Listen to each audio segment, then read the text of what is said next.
Welcome to the Visions of War podcast series. Presented by me, Bob Carruthers. I'm honoured to have been making military history documentaries for the past 30 years, and in that time I'm proud to have won an Emmy Award.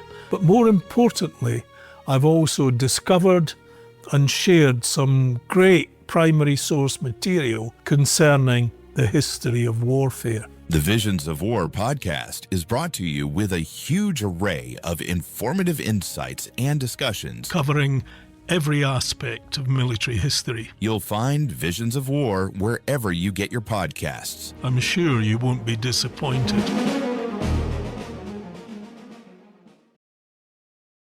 Today, we're opening up a really intense and, dramatic chapter of military history. We've got a stack of German naval staff records here, and we're going to plunge right into the Battle of the Atlantic, specifically looking at that pivot point, between the U-boats' huge success in 42 and then their sudden, really decisive collapse in mid-43. Exactly. Our mission, if you like, is to trace what happened with the German U-boat command, the BDU. And this isn't just boats and battles. It's a real case study in technological adaptation, or maybe more accurately, the catastrophic failure to adapt. Right. We're basically watching tactical brilliance just run smack into the wall of Allied industrial might, better coordination, and crucially, radar technology they just didn't see coming. Okay, so let's set the scene. December 1941, that's the fuse, right? Before Pearl Harbor, the U-boats were, fighting with restrictions. Big time. Strict limits, no attacking U.S. ships, respecting the Pan-American safety zone, a real headache for Dunitz. But the moment America enters the war, boom, those restrictions vanish. Admiral Dunitz, head of the U-boats, he notes it immediately. The game's change. The entire U.S. coast is now fair game. Absolutely. Yeah. And the German naval staff knew committing the U.S. meant the Allies had almost bottomless resources for replacing ships. Unlimited shipbuilding capacity, basically. Pretty much. So the only way the U-boats could win was to sink shipping faster than the Americans and British could build it. And that initial push they made, Operation Paukenschlag, pure genius, tactically speaking. Okay, let's dive into that. Operation Paukenschlag, the powerful sudden blow. It took, about 5 weeks after Pearl Harbor to get going? Yeah, a bit of a delay. But when those first boats hit the American coast, the Caribbean, they found what the records themselves call the U-boat paradise. Why? Why so successful yawn to March 42? Well, it was a perfect storm, really, for the U-boats. First, you've just got this target-rich environment. The shipping routes along the coast between U.S. ports and the convoy starting points, packed, just choked with ships. And crucially, most were sailing alone. Independently. They hadn't learned the convoy lesson yet. Not effectively, no. Not on the U.S. side initially. They were ignoring the hard lessons the British had learned back in World War I and again in 39. So was the U.S. just unprepared? Was it organizational chaos, or did they actively resist the convoy system at first? It seems like a bit of both. Definitely a lack of experience. The American anti-submarine forces, the AS units, and their air cover, they just didn't have real combat time under their belts. Right. So they lacked the doctrine, the coordinated tactics. Meanwhile, the U-boat crews, these guys were hardened veterans by now. Yeah, they knew their business. They did, and they realized immediately the local defenses were, pretty ineffective. So much so, they could operate in really shallow waters 40 meters, sometimes less. Wow. That would have been suicide off the English coast, wouldn't it? Instant destruction, yeah. But off the U.S., they got away with it. The records make it sound almost easy for them back then. Some of the anecdotes are incredible. Oh, absolutely. The documents really highlight Lieutenant Commander Hardigan in U.123. His patrol, it became legendary. What did he do? He sank 8 ships, 8, including 3 tankers. That's over 53,000 tons. And get this, in just 12 hours. 12 hours, 53,000 tons. Yep. And Hardigan's own log mentions some ships were just sailing along the coast, completely undarkened, lights blazing. No way. He was apparently aghast, shocked at the complacency.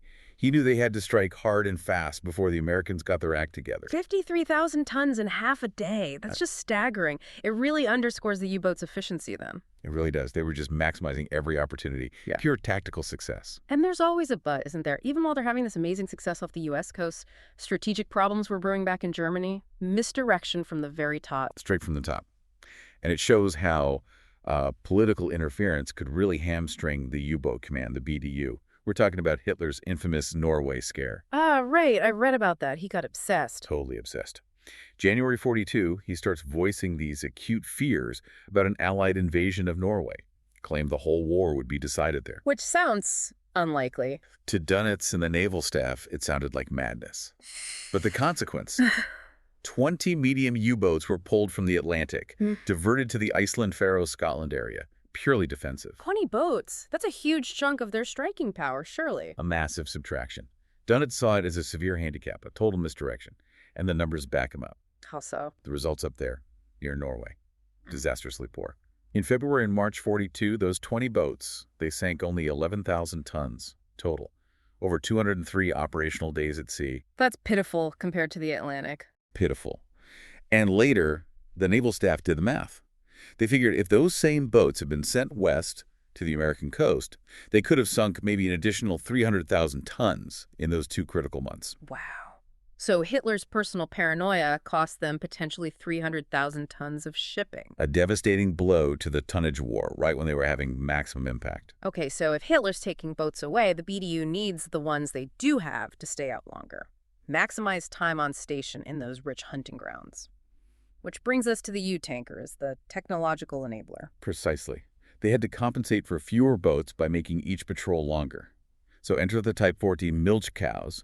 These were specialized U-boats, basically mobile gas stations. Milch cows, okay. Yeah, 1,700 tons, big boats. They carried up to 600 tons of fuel, plus spares, torpedoes, food, even a doctor sometimes.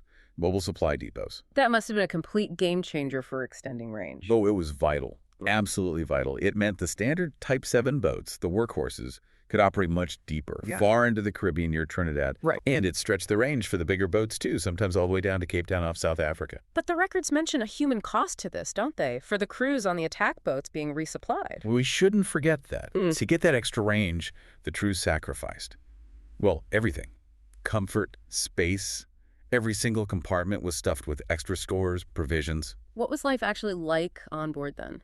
Horrific, by all accounts. The records quote crewmen saying it was almost impossible to stand upright in the torpedo rooms, bow or stern, for the first few weeks of a patrol. Just crammed solid. Completely crammed, every spare inch. They were basically living inside a floating fuel tank and pantry, trading basic human comfort for longer time at sea. Okay, let's fast forward. Early 1943, the Germans have pushed their tactics. They've got the milch cows working. Now they're fighting these huge convoy battles in the North Atlantic. March 43 seems to be the peak. Yes, March 43. That's the absolute zenith of the Wolfpack strategy. You see these massive battles, particularly against the convoys SC-122 and HX-229. Sometimes up to 40 U-boats attacking 2 convoys almost simultaneously. 40 U-boats? Wow. Huge numbers. And the German claims were excellent. They claimed 32 ships sunk from those 2 convoys alone. This really reinforced the BDU's belief that mass attacks, the Wolfpack, was the winning formula. They felt they'd cracked it. But at the very same time, German intelligence has this massive, persistent blind spot. They don't grasp the real reason their losses are starting to climb. Allied radar, specifically ASV air-to-surface vessel radar. A profound failure. Almost a willful blindness, you could argue, looking back. By spring 42, they were already getting surprise air attacks in the Bay of Biscay. The transit route out to the Atlantic. Exactly. Aircraft were finding U-boats when they shouldn't have been able to see them visually. Suspicions were raised. Yeah. But the German experts, they initially dismissed it. How? What did they think it was? Good luck. Maybe superior optical sighting. They actually stated, quite confidently in some reports, that locating a sub from the air by technical means was basically impossible. Incredible. So when did Dönitz finally get undeniable proof? When did the penny drop? It wasn't until June 1942 that the first positive information confirming airborne radar reached him. Think about that. That's like a 7-month delay from the first real signs to confirmed intelligence. An eternity in a fast-moving technological war. 7 months. Wow. So what was the immediate reaction? What was the fix? Well, the quick fix, the panic fix, really, was a French-made device called the Medtox Search Receiver. Renoxes. Okay. It was designed to pick up Allied radar pulses, give the U-boat a warning. Production was rushed, but the immediate operational order was blunt. U-boats had to stay submerged day and night, crossing the Bay of Biscay, starting June 42. Which sounds effective, but it was actually crippling, wasn't it? Devastating. Yeah. Because U-boats, fundamentally, were surface ships. They dived to attack or escape, but they needed to run on the surface for speed, for maneuvering, and crucially, to recharge their batteries. So forcing them underwater slowed them right down, made transit take much longer, and drained their batteries. Exactly. And here's where the failure piled on failure. The Metox receiver itself. It was flawed, fundamentally flawed. How so? It actually emitted enough electromagnetic radiation that newer Allied radar sets, particularly on aircraft, could detect the Metox itself. You're kidding. It was a beacon. It essentially became a homing beacon. Yeah. The very thing meant to warn them was giving away their position. It negated the whole point. It's almost unbelievable. So they weren't just running blind technologically, their own countermeasure was painting a target on them, and then they made it worse by continuing to use their radios constantly. They did. Coordinating those big wolf packs needed constant communication, detailed sighting reports, beacon signals to gather the pack. They knew Allied HFDF, high-frequency direction finding, could likely intercept these. Right, HFDF. They knew the risk, but they judged the operational control gained from radio use as vital. They accepted the gamble. But it meant the Allies could often pinpoint their locations almost instantly. Precisely. Allowing convoys to be rerouted around the waiting U-boats, or even worse, vectoring dedicated hunter-killer groups straight onto their patrol lines. And all this time, the one technology that could have potentially saved them, the game changer, was stuck in development hell. That's the hidden tragedy, the crucial missing piece. The design for a true high-speed submerged submarine, the type XX1, based on the revolutionary Walter turbine propulsion system. The Walter boat, what was so special about it? It promised incredible underwater speed. The experimental boats were aiming for 23 knots submerged. 23 knots submerged. How fast was an Allied destroyer? On the surface, maybe 30-35 knots flat out. But underwater, while actively hunting with sonar, much slower. A U-boat doing 23 knots underwater could outrun its pursuers. It could potentially evade depth charge attacks much more easily. It could reposition for attack much faster. It basically negated the existing Allied AS playbook. A true submarine, not just a submersible torpedo boat. Exactly. Dönitz knew he needed it. Desperately, but bureaucratic infighting, arguments over resources, lack of priority from the highest levels, it just got delayed and delayed. So the U-boats went into the decisive years, 43, 44, without the technical edge they absolutely had to have. So tactically brilliant early on, but strategically blind and technologically lagging, which brings us to the crisis point.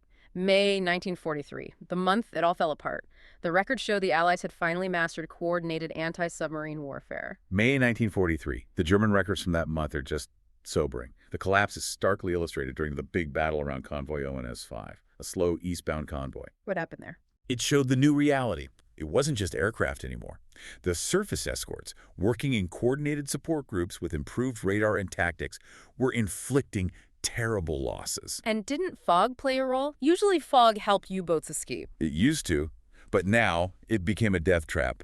In fog, the U-boats were truly blind, but the escorts, they could still see with radar. Radar-controlled gunfire. Exactly. Sinking boats they literally couldn't see with their own eyes. The records even mention 2 U-boats being rammed and sunk by escorts in the fog during that battle. Imagine the psychological impact. Targeted hit, sunk by an enemy you can't even see. Horrifying. And the statistics, the efficiency numbers for May 43, they tell the real story, don't they? They paint a picture of utter disaster. It's the bottom line, the return on investment. Remember, early 42, the Paradise, they sank 220,000 tons for every U-boat lost. Okay, a huge return. Huge. By May 1943, that ratio plummeted. Just 5,600 tons sunk for every U-boat lost. 5,600, down from 220,000. A catastrophic drop in efficiency. You were losing maybe 38 U-boats and nearly 1,700 experienced crewmen that month, for results that one boat could have achieved a year earlier. The campaign was bleeding out. It was unsustainable. Completely unsustainable, But which forced Dönitz's hand, leading to that final act of retreat. on May 24th, 1943, Dönitz issues what the German records themselves call the ominous decision. He ordered a temporary evacuation of the main North Atlantic convoy routes, pulled the boats back, shifted them far southwest near the Azores, away from the main fight. Acknowledging defeat, essentially. He acknowledged that the current strategy, the Wolfpack offensive against guarded convoys, was no longer viable. Not against the Allied combination of air power, radar, and these new coordinated surface support groups.